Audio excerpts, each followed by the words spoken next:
Magandang araw mga kaibigan. Bigyan natin ng reaction opinion itong article published sa ABS-CBN. Mga payag ito ni Ombudsman Boying Rimulya na lumalabas na napaka-fertile yung imagination niya. Itong ginagawa ng mga 18 brave Marines na tila baga, opinion ko lang ito, na parang naprapraning na lang siya. Ano ba ito? Magkukudita sila? Anong magagawa ng Brave 18 para rise up in arms? So, magkudita ba ito? Title. Rimulya says 18 ex-Marines out to incite other soldiers to rise up in arms. Ay, nako. Ombudsman Jesus Crispin Boying Rimulya, Thursday, 18 supposed ex-Marines were making public statements to incite other soldiers to rebel against the government. The individuals have tagged government officials and private individuals in a supposed bribery scheme involving money intended for personnel of the International Criminal Court who visited the Philippines. Ito ang payag ng ombudsman. They, meaning the ex-Marines, they are trying to create a political tipping point. Alam na natin yun, di ba? They want a branch of the service to rise up in arms. So ano, Marines? Iyon lang naman yun eh. They are creating a tipping point. Rimulya refused to identify other individuals who could be behind the 18, but he said the move was political. Oo, sabi niya, political kaya yan. Some of them have economic motives. Mahirap lang magsalita ngayon. Bakit mahirap magsalita eh? Yan ang forte ng ombudsman, di ba? Presko ng preskon. To a point na inunahan niya yung pag-scope, warrant of arrest ni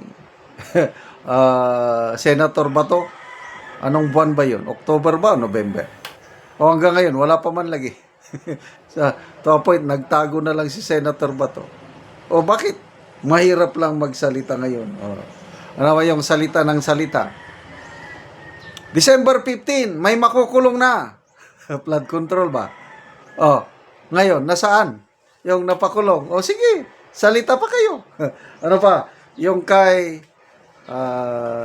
kaso ni Senator Villanueva ngayon, nung kongresista pa siya na meron siyang dismissal order from ombudsman. I-enforce namin yan. Susulatan natin si Senator Soto para ma-enforce yung decision. Yung pala, na-reverse na yung order na yun. Yan, salita yan ng salita. Ngayon, ang dami niyang sinasabi, inciting to rise up in arms. Ano pa? Marami pa siyang sinasabi. We're validating first the identities. Sabi niya, syempre, alam na natin dapat kung sino-sino itong mga taong ito.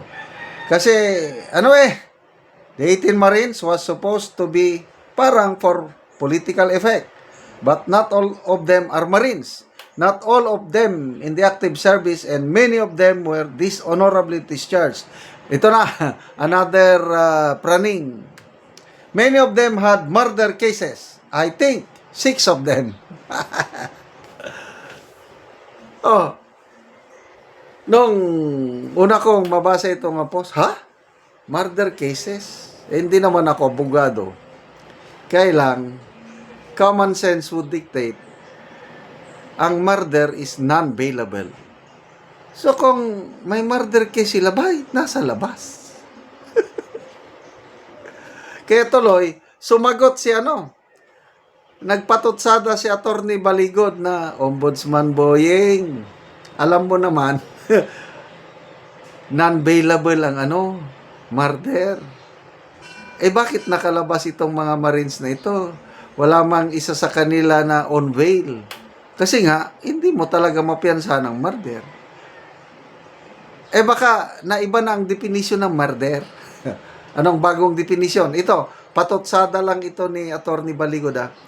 Baka ang definition ng murder ay kung ilahad mo ang katotohanan tungkol sa korupsyon sa nangyari sa gobyerno, baka yun na ang murder ngayon. Suwabing birada, oy. Ang galing. So, sinasabi niya, di ba, nag-submit na si Attorney Baligod ng joint affidavit. Ayaw namin yan.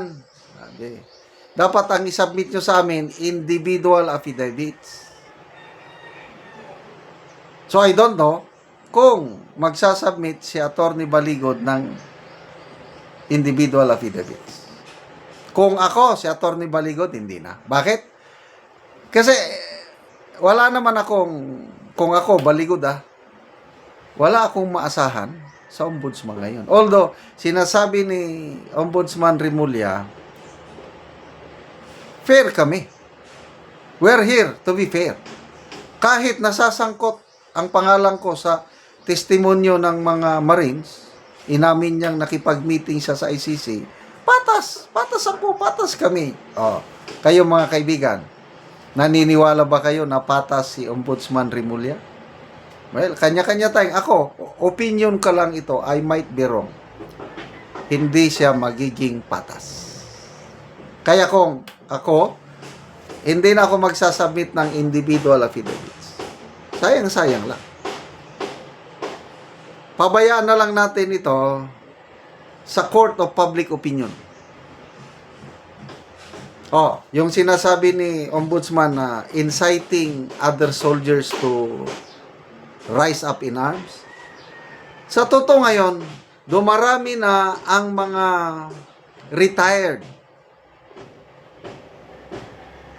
sa Armed Forces, PNP, Coast Guard, Fire Protection, Jail Management, basta military and uniform services. Dumadami yung pumipirma ng manifesto of support. Yun, nagra-rise up ang mga retirees. Kailang wala na may armas ang mga retirees. Anong magagawa ng mga retirees? Wala, hanggang salita lang. So, I don't know kung saan niya kinuha yung kanyang idea na itong mga Marines ay kayang mag-incite other branch of services to incite. Na malayo yun. Salamat mga kaibigan sa inyong pagsubaybay sa ating channel. Nakakatulong kayo ng malaki sa tribong Talandig ng Bukidnon dahil ang income natin sa channel na ito is pantulong po sa tribo. Namimigay tayo ngayon ng libreng yero at pako para makapagpatayo sila ng mas maayos na tirahan. Panoorin niyo ang video na ito. Ante nga matagaan og yero nga mag-atop na siya karon. Og iyang gikarga sa kuan motor aron makaadto sa iyang balay. Na iyang atupan karon. Karon abot na gid si ante sa iyang gabalayan. Abot na gid si ante sa iyang gabalayan. So mo ni ang gabalayan ni ante nga iyang taudan sa yero nga nahatag sa iya.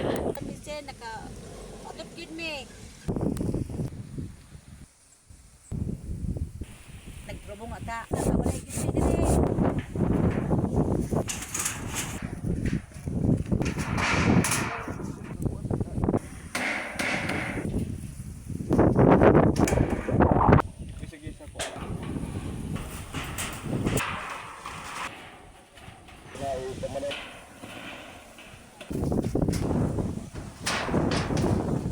So, how man na gyud.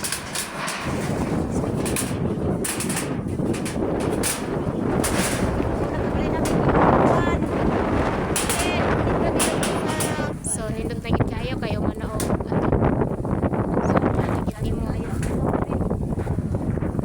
Nagit mi nga yata ka naging kuan sir. Ang amon balay.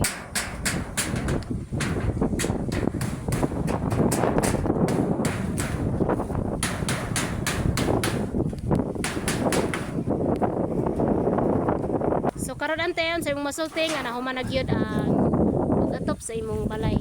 Salamat sa tong video. Nag-atop ra gyud mi. So pila day imong anak ate? 5. So karon pagit ka na kabalay. Karon pa gyud. Sige te, salamat.